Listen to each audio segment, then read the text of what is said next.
안녕하세요. 오늘도 사연 살롱을 찾아주셔서 감사합니다. 서울에 사는 여성이에요. 요즘 저는 바쁜 딸 내외를 대신해 손녀딸을 돌보고 있어요. 사실 돌본다기보다는 함께 시간을 보내는 정도에 불과해요.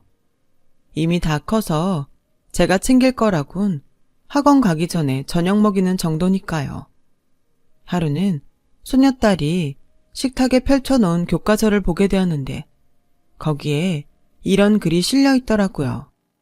인간은 무엇으로 사는가? 별거 아닌 그 제목에 한참을 멍하게 제목만 내려다보고 서 있었어요. 그리곤 속으로 제게 물었죠. 김정자, 너는 무엇으로 사니? 아무리 생각해도 떠오르지 않더군요. 반백살 넘게 살았는데도 말이죠. 입버릇처럼 늘 자식 때문에 산다고 했지만 생각해보면 꼭 그렇지만도 않았던 것 같거든요. 어릴 땐 친구들과 노는 재미로 살았고 사춘기를 지나면서 짝사랑을 하며 살았고 성인이 되어서는 일과 남자 그리고 돈이나 대출 이자를 갚느라 살았으니까요. 결국 그때그때 내게 닥친 상황에 따라 살았던 거죠.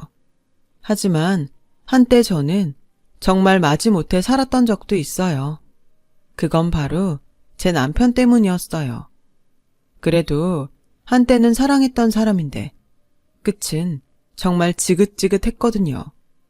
이렇게 사연을 보내게 된 것도 그 얘기를 하고 싶어서예요. 지나고 보니 추억이 된 그 얘기를요. 남편을 처음 만난 건 20살 무렵 첫 직장에서였어요. 당시 저는 상고를 졸업하고 모 지역 새마을 금고에 다니고 있었는데 하루는 근처 첨가물 가게 점원이 저희 지점에 찾아왔더라고요. 그리곤 제 앞으로 성큼성큼 와서는 대뜸 언제 끝나냐고 묻더라고요. 순간 당황한 저는 얼굴이 빨개져선 대답도 못하고 그 사람 얼굴만 빤히 쳐다보았어요. 그랬더니 눈을 동그랗게 뜨고는 버럭 소리를 지르지 뭐예요. 아, 몇 시에 끝나냐고요? 저는 너무 창피해서 기어들어가는 목소리로 그랬죠. 대중 없어요. 6시 넘어 끝나는데 잔업이 있으면 더 늦기도 해요. 그랬더니 남자가 벙찐 표정으로 저를 뚫어지게 보고 있더라고요. 그리고는 이내 배꼽을 잡고 웃더라고요. 아니, 여기 몇 시까지 영업하냐는데 왜 그쪽 퇴근 시간을 말해요. 아가씨, 연애 안 해봤죠? 에이, 아무리 그래도 그렇지. 아무 남자한테나 그렇게 쉽게 퇴근 시간을 알려주면 어떡해요? 너무 쉬워 보이잖아요. 앞으론 좀 튕기세요. 알았죠? 남자의 그 말에 영업소 안에 있던 사람들은 다들 저를 보며 웃었어요. 그 바람에 제 얼굴은 불타는 고구마처럼 빨갛게 달아올랐죠. 그날 이후 남자는 제가 첨가물 가게 앞을 지날 때마다 달려나와 실실 웃으며 몇 시에 끝나냐고 물었어요. 꽃노래도 한두 번이라는데 저를 볼 때마다 그러니 짜증이 나더라고요. 그래서 똥이 무서워서 피하냐? 더러워서 피하지? 하는 심정으로 멀리 돌아서 출퇴근을 하게 되었죠. 그랬더니 하루는 제 퇴근 시간에 맞춰 저희 지점 앞에서 절 기다리더라고요. 애써 모른 척하고 지나가려는데 남자가 평소와 달리 웃음기 싹 빠진 얼굴로 그러는 거예요. 앞으론 먼 길 돌아가지 말아요. 나 가게 그만뒀으니까. 그동안 장난친 건 미안해요. 서울 와서 야근 사람들한테 치여 살다가 그쪽처럼 순한 사람은 처음 봤거든요. 그래서 반가운 마음에 장난 좀 친 거니까. 그래도 내 말 꼭 기억해요. 아무 남자들한테나 퇴근 시간 알려주고 그러지 마요. 나처럼 이렇게 찾아와서 귀찮게 할지 모르니까. 그럼 잘 지내요? 그렇게 돌아서는 남자를 보니 괜히 내가 심했나? 하는 생각이 들었어요. 각박한 서울살이에 지친 사람한테 그깟일로 뾰로통해 있었던 내가 너무 옹졸하고 한심하기도 했고요. 그래서 그 사람 뒤통수에 대고 크게 소리쳤어요. 저 괜찮아요. 그러니까 미안해하지 말아요. 화 안 났으니까. 그러자 남자는 발길을 멈추고 돌아서선 손을 흔들어 주었어요. 그렇게 짧은 만남을 끝으로 한동안 그 남자를 볼 수 없었어요. 그러다 다시 조우하게 된 건 1년쯤 뒤였죠. 퇴근을 하려고 막 지점을 나섰는데 글쎄 남자가 저를 기다리고 있지 뭐예요. 오랜만이라 그런가 그 사이 외모가 많이 변해서 그런가 반갑더라고요. 남자는 여전히 유쾌한 말투로 그동안의 근황을 물었고 딱히 별일 없이 지냈다고 하자 묻지도 않은 자기 얘기를 늘어놓기 시작했어요. 청과물 가게를 그만두고 고향 친구랑 트럭을 타고 전국을 돌며 장사를 했는데 그게 몸은 힘들어도 돈은 꽤 되더라는 얘기부터 그동안 가본 곳이 어딘지 거기에 뭐가 맛있는지 등등 요즘 말로 투머치 토커처럼 끝없이 얘기를 이어가더라고요. 구두를 신은 채 40분 넘게 서서 그 얘기를 듣고 있으려니 다리도 아프고 허리도 뻐근해서 몸을 베베 꼬았죠. 그제야 말을 그치더라고요. 아, 내 정신 좀 봐. 이러지 말고 우리 어디 가서 생맥주나 한잔 할까요? 안주로 배도 채우고. 대답도 하기 전에 남자는 제 손을 덥석 잡더니 근처 호프집으로 끌고 갔어요. 사실 그때 그 남자가 마음에 들지 않았다면 충분히 손을 뺄 수도 있었지만 저도 싫지만은 않았던 터라 순순히 따라간 거였죠. 눈치채셨겠지만 그때 그 남자가 바로 제 남편이에요. 그날 호프집에 들어가 난생 처음 맥주를 마셔본 저는 500cc짜리 잔을 채 마시기도 전에 완전히 취해버렸고 그 바람에 남편은 제 술고장을 다 받아주어야 했어요. 저야 기억도 안 나니 알게 뭐예요. 아무튼 그날 이후 남편은 종종 퇴근 시간에 맞춰서 저희 지점으로 찾아왔고 그렇게 데이트를 즐기던 우리는 얼마 뒤 사귀게 되었어요. 사회에 나와 처음 만난 남자고 한창 놀고 싶은 나이라서 그랬는지 둘이서 하는 모든 것들이 새롭고 즐거웠어요.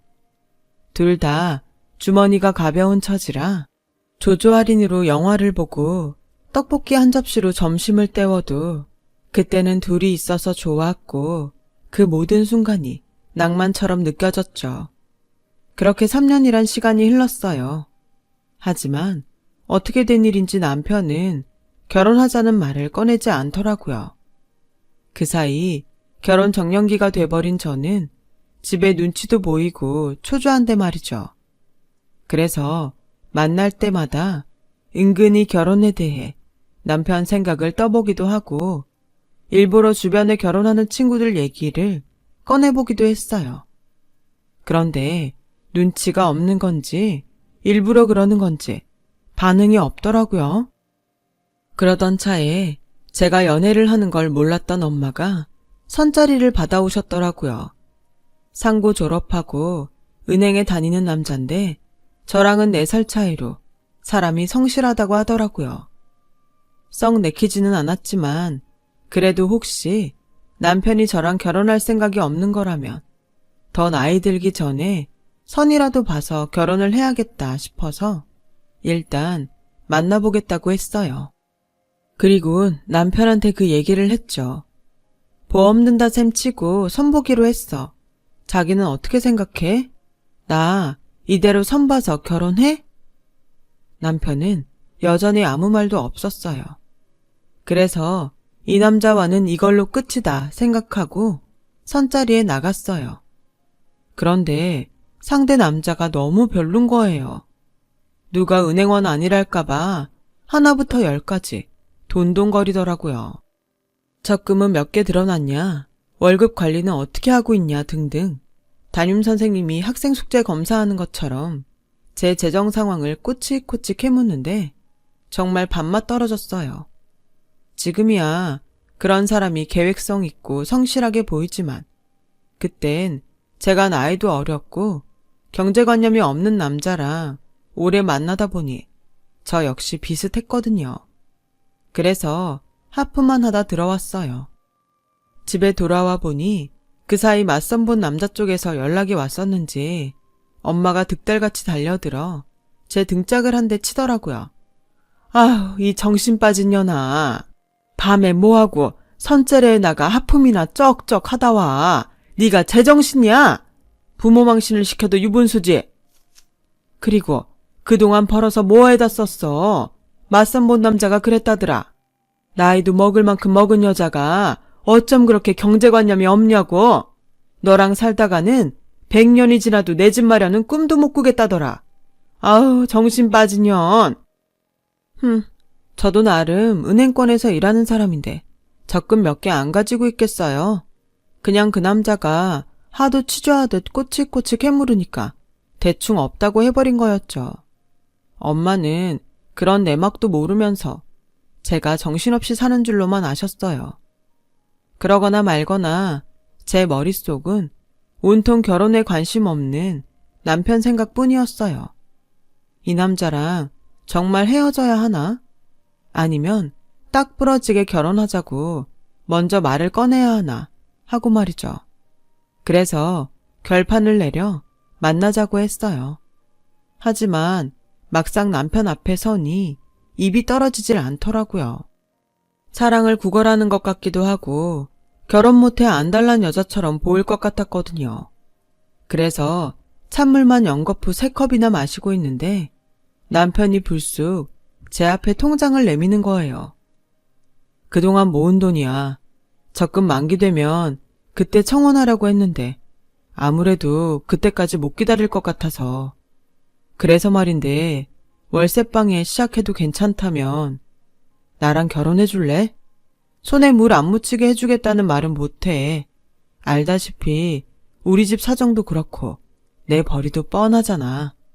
몇 년은 같이 죽어라 벌어야 남들처럼 살 수 있을 거야. 아니, 어쩌면 그렇게 노력해도 남들처럼 못 살지도 몰라.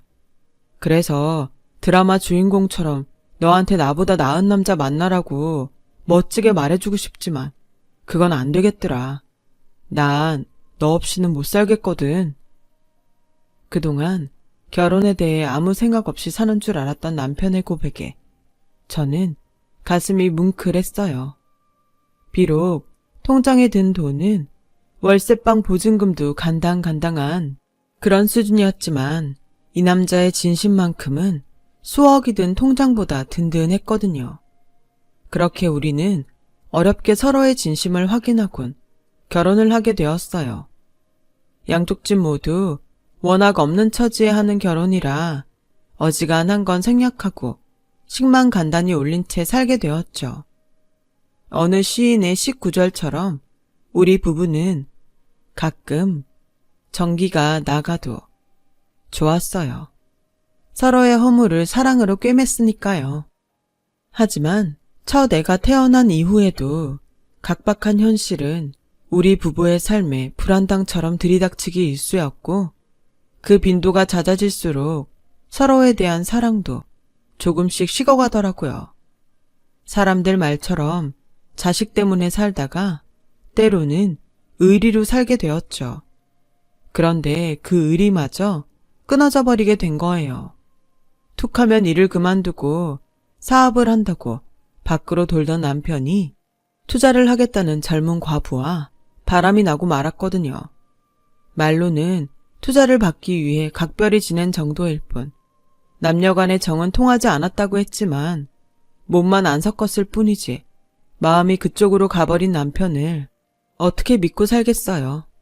그래서 이혼을 하자고 했더니 오히려 자기가 큰 소리를 치지 뭐예요. 이혼? 말 같지 않은 소리 하고 있네. 막말로 내가 밖에서 살림을 차렸냐? 여자랑 잠자리를 하고 다녔냐? 길 가는 사람을 붙잡고 물어봐라. 이게 이혼 사유가 되는지. 너도 신성일 좋아하잖아. 그런다고 내가 이혼하자든? 이게 다 네가 하는 일 없이 방구석에 앉아있으니까 몸이 편해 그런 거야. 밖에서 뼈 빠지게 일해봐. 너처럼 쓸데없는 의심이나 하게 되나. 잘됐다. 차라리 이참에 수정이 장모님한테 맡기고 다시 일 시작해. 몸이 바쁘면 쓸데없는 생각 따윈 싹 사라질 테니까. 난 어떻게 하면 마누라랑 자식 새끼 안 굶기고 먹여 살릴까 고민인데 별 시답잖은 소리를 다 하고 있어. 몇 달을 가슴앓이하며 거우 꺼낸 말은 한순간에 할 일 없는 여자의 쓸데없는 생각으로 치부됐어요. 그리고 저는 4살 배기 딸아이를 친정에 맡기고 다시 일을 시작하게 되었죠. 하지만 제가 일을 그만두고 육아에 빠져 사는 동안 세상은 변했고 절 다시 받아주겠다는 곳은 아무데도 없었어요. 저 같은 애엄마를 받아주는 것은 보험사뿐이었죠. 결국 저는 흔히 말하는 보험 아줌마가 되어 난생 처음 세일즈를 하게 되었어요. 시장에서 콩나물 100원어치도 못 깎는 제게 생판 모르는 사람한테 보험을 파는 건 너무 어려운 일이었어요. 선배들 말로는 발품을 팔아야 계약을 따낼 수 있대서 매일같이 퇴근 후 빌딩을 돌며 사무실에 사탕이 담긴 명함을 뿌려댔지만 헛수고였어요. 그래서 마지막으로 찾아간 곳이 바로 제가 다니던 새마을 금고였죠. 친하게 지냈던 언니들은 이미 퇴사를 한 지 오래였고 남자 직원들만 몇 명 남아있더라고요. 그중 저를 예뻐해 주셨던 과장님이 오죽하면 여기까지 찾아왔겠냐며 보험을 하나 들어주셔서 첫 실적을 올릴 수 있었어요. 그런데 계약서에 사인을 하면서 그러시더라고요. 벌써 네가 3번째다. 여기 그만두고 시집간 여직원들은 왜 하나같이 보험 아줌마가 돼서 찾아오는 건지. 너는 다를 줄 알았는데. 아무튼 내가 도와줄 수 있는 건 여기까지다. 그 말을 듣고 지점을 나서는데 그렇게 눈물이 나더라고요. 저도 보험 하나 팔겠다고 전 직장까지 동료 찾아가는 거 죽기만큼 싫었어요. 그래도 어쩌겠어요. 이렇게라도 실적을 내지 않으면 유일하게 나를 받아주었던 보험사에서조차 일할 수 없는걸요. 그래서 이를 악물고 오늘을 잊지 말자 생각했어요. 그리곤 독하게 마음 먹고 보험 상품을 팔러 다녔어요. 하지만 마음만 다잡는다고 하루아침에 실적이 오르지는 않았어요. 그런 제 모습을 지켜본 15년 베테랑 선배가 하루는 머리를 하러 가자며 저를 데리고 동네 미용실로 갔어요. 처음엔 선배 단골 미용실인 줄 알고 갔는데 알고 보니 선배도 처음 가는 곳이더라고요. 동네 아주머니들의 사랑방 같은 그곳에선 자잘한 동네 소문부터 경조사, 사건 사고 소식까지 끊이지 않고 들리더라고요. 그때였죠. 선배가 제 귀에 속삭였어요. 아줌마만큼 정보력이 뛰어난 사람도 없어. 얘기 잘 듣고 있다가 적절한 순간에 끼어들어야 돼. 저기 노란 티셔츠 아줌마 있지? 듣자 하니 남편이 빙판길에 넘어져 다리를 다쳤다고 하니까 가서 상해 보험 한번 팔아봐. 선배의 코치대로 저는 노란 티셔츠 아줌마한테 가서 말을 걸었어요. 하지만 선뜻 보험 얘기를 꺼낼 수가 없더라고요. 그래서 아줌마 수다만 조용히 듣고 있었는데 갑자기 선배가 다가와 그러는 거예요. 아저씨가 다리 골절로 입원했다면서요? 큰일 날 뻔했네요. 그래도 다행이네. 입원비 특약까지 들었을 테니. 그래도 일당은 빠졌을 거 아니에요. 그랬더니 노란 티셔츠 아줌마가 자긴 보험을 든 게 없어서 생돈만 깨졌다고 하더라고요. 어머, 상해보험도 없어요? 에이, 나이 들면 병원 갈 일 천진데 보험 없이 어쩌려고요. 난 이희한테 보험 들어놓은 게 있어서 팔 골절됐을 때 치료비며 약값까지 죄다 공짜였는데 이참에 들어놔요. 이 언니가 아주 잘해주더라고요. 그리고는 저를 아주머니 쪽으로 쏙 밀어넣어 주었어요. 그렇게 기회를 얻은 저는 상해 상품을 설명하곤 계약을 따낼 수 있었죠. 그날 이후 저는 주전부리를 사들고 종종 그 미용실에 들러 아주머니들과 수다도 떨고 밥도 얻어먹으면서 친분을 쌓을 수 있었어요. 동네 사랑방이다 보니 누구한테 어떤 보험이 필요한지 알게 됐고 아줌마들 도움을 받아 사돈 내 팔촌까지 소개를 받을 수 있었어요. 그 덕분에 시간이 갈수록 신규 계약도 쑥쑥 늘어났죠. 인맥이 생기고 실적이 쌓여가자 일에 재미도 생기고 좋더라고요. 처음이 어렵지 한번 계약을 따내고 나니 그 다음부터는 쉬웠어요. 의외로 제 적성에도 잘 맞았고요. 사람들한테 거짓말을 할 필요도 없고 있는 상품 필요한 사람한테 알려주고 보험금 청구할 때 내일처럼 띄워준다고 고객들한테 칭찬까지 받으니 누이 좋고 매부 좋은 격이었죠. 일에 재미가 붙고 나자 성과는 자연히 따라왔어요. 보험 왕까지는 아니었지만 남편 벌이보다는 나은 편이었어요. 그런데 일이 잘 풀리니 다른 게 문제가 되더라고요. 고객한테 전화가 오면 밤이든 낮이든 뛰어다니다 보니 남편이 점점 밖으로 나돌기 시작한 거예요. 그러다 언제부턴가는 외박도 잦고 급기야 안 들어오는 날이 많았어요. 본격적으로 두 집 살림이 시작된 거였죠. 그걸 몰랐던 저는 근무지가 지방이라 한 달에 한 번 정도 올 수 있다는 남편의 말을 철석같이 믿었네요. 그 일이 있기 전까지는요. 그날은 제 고객이 사촌 언니를 소개해 주겠대서 계약을 따내러 장흥까지 차를 몰고 나갔어요. 약속 장소인 찻집에 도착해 막 문을 열었는데 글쎄 안에서 제 남편 목소리가 들리지 뭐예요. 너무 똑같아서 신기한 마음에 어떻게 생긴 사람이길래 목소리가 똑같은가 보려고 안쪽으로 고개를 들이밀었는데 맙소사, 진짜 제 남편인 거예요. 지방에 있어서 집에도 한 달에 한 번 올까 말까인 사람이 말이죠. 그런데 남편 옆에 여자가 있지 뭐예요. 두 사람은 꽤나 다정한 모습으로 서로의 어깨와 허리에 손을 두르고 있더라고요. 누가 봐도 사귀는 사이 같았어요. 기가 막혀서 어리나간 상태로 두 사람을 쳐다보고 있었는데 때마침 저를 발견한 남편이 고개를 휙 돌리곤 여자를 데리고 후다닥 밖으로 나가더라고요. 남편을 따라가려는데 하필 그때 소개받기로 한 고객의 사촌 언니가 가게로 들어오는 바람에 저는 남편을 놓치고 말았어요. 제가 밖으로 나왔을 땐 이미 떠나고 난 다음이었죠. 무슨 정신으로 계약을 따냈는지 모를 정도로 제 머릿속엔 남편과 내연녀의 다정한 모습만 가득했어요. 집으로 돌아온 저는 남편한테 집으로 오라고 문자를 남겼어요. 그러자 밤 12시가 다 돼서야 남편은 술에 취해 집에 왔더라고요. 낮에 미래장면을 제게 들키고도 뻔뻔하리만치 당당하게 말이죠. 저는 고3인 딸애가 들을까봐 남편을 방으로 끌고 들어왔어요. 그리고는 이혼 서류를 들이밀었죠. 15년 전엔 증거가 없어서 못했지만 이번에 무슨 일이 있어도 너랑 이혼해야겠어. 그러니까 도장 찍어. 믿을 수 없는 남자와는 한시도 더 살 수 없을 것 같았어요. 오래전 남편이 다른 여자한테 마음을 줬을 때는 자식 때문에 참았지만 이제는 자식 보기 창피해서라도 끝내야겠다고 생각했죠.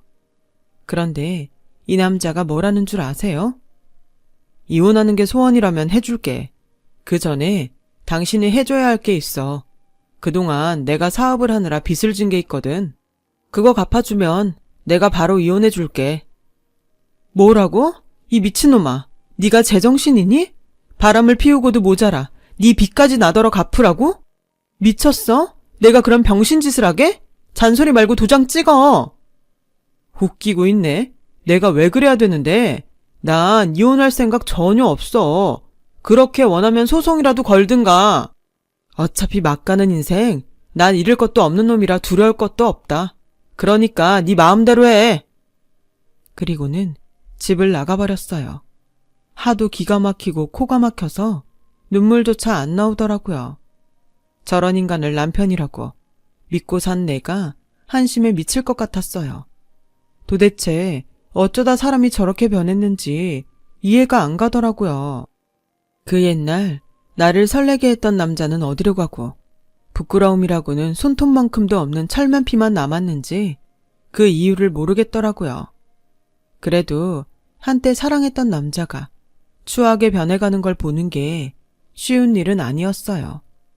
게다가 제 딸의 아빠이기도 하니까요. 이러다가는 남편에 대한 좋은 기억은 하나도 남지 않을 것 같았거든요. 특히 딸아이한테요. 저만큼이나 딸아이도 제 아빠를 한심하게 바라보고 있었거든요. 그래서 결심했어요. 빚 갚아주고 이혼하기로요.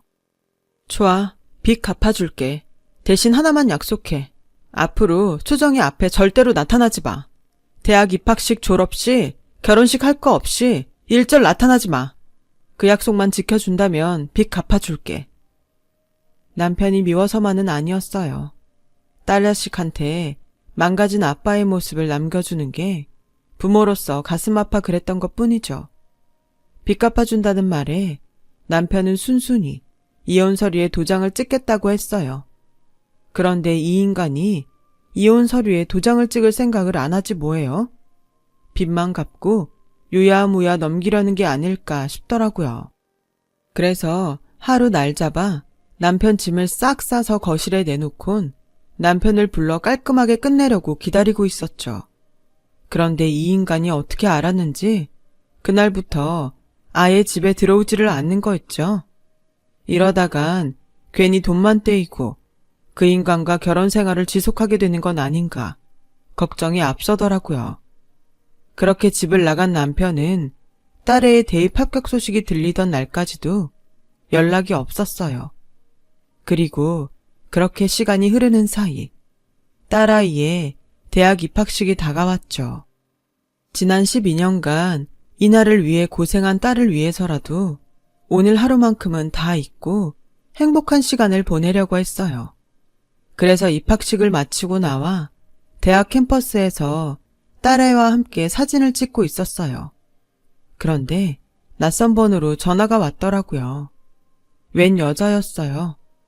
여자는 차분히 가라앉은 목소리로 제게 남편의 부고를 알려주었어요. 황망하더군요. 불과 몇 달 전까지만 해도 멀쩡하던 사람이 갑자기 세상을 떠났다니 믿을 수가 없었어요. 정신을 가다듬고 딸애와 함께 병원으로 달려가 보니 지난번 남편과 장흥 찻집에 있었던 여자가 저를 맞아주더라고요. 죽는 순간까지 내연녀의 보살핌을 받아갔구나 생각하니 남편에 대한 안타까움보다는 미움이 컸어요. 그런데 그 순간 얼굴이 낯익은 남자가 다가와 여자 곁에 서지 뭐해요? 남편의 고향 친구였어요. 재수씨, 기억 안 나세요? 제 아내예요. 순간 머릿속이 복잡해졌어요. 이 인간이 하다하다 친구 아내와 바람을 핀 건가 생각했거든요. 그런데 그게 아니더라고요.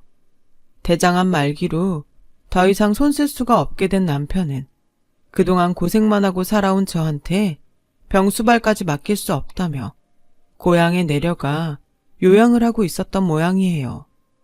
친구 내외한테 부탁해 일부러 제가 오해하도록 내연관계인 것처럼 연기를 했던 거죠.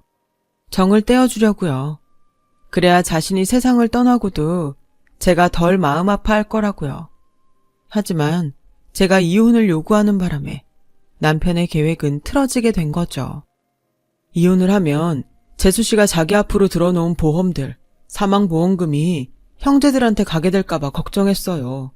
그래서 있지도 않은 빚을 내세워 이혼을 막을 요량이었나 봐요. 그것도 모르고 염치 없는 인간이라고 남편을 미워만 했던 거죠. 젊은 시절에 여자 문제로 재수씨 마음 아프게 했던 게 미안해서 평생 가슴에 맺혀있던 놈이에요. 그놈한테는 재수씨 뿐이었어요. 그건 제가 장담합니다. 자기한테는 과분한 여자라고 늘 입버릇처럼 말했거든요. 하루 종일 보험 팔러 다니느라 발이 퉁퉁 부어있는 재수씨를 볼 때마다 가슴이 아프더래요. 그래서 잠든 재수씨 발을 주무르며 많이 울었다더라고요. 차라리 자기처럼 무능한 남자 말고 다른 남자 만나 결혼했다면 이렇게 고생하진 않았을 거라면서 어찌나 서럽게 울던지. 그 말을 들으니 잊고 지냈던 기억이 떠올랐어요. 그날은 고객과 술자리가 있어서 술을 깨려고 소파에 앉아있다가 잠이 들었는데 잠결에 보니 남편이 제 발을 주무르고 있더라고요. 술도 취한 데다 잠도 덜 깬 상태라서 꿈인가 보다 하고 넘겼더랬죠. 그런데 꿈이 아니었던 모양이에요. 순간 그때 남편 손에서 전해졌던 온기가 세상 그립더군요. 이런 남자를 의심하고 미워했다니. 가슴이 미어지는 것 같았어요. 못 본 사이 많이 수척해진 남편은 거죽만 남은 채 잠들어 있더군요. 그런 남편을 안고 한참을 울었어요. 이 세상에서 가장 나를 행복하게 해주었던 사람이자 내 인생을 가장 불행하게 만들었던 남자와 그렇게 이별을 하게 되었죠.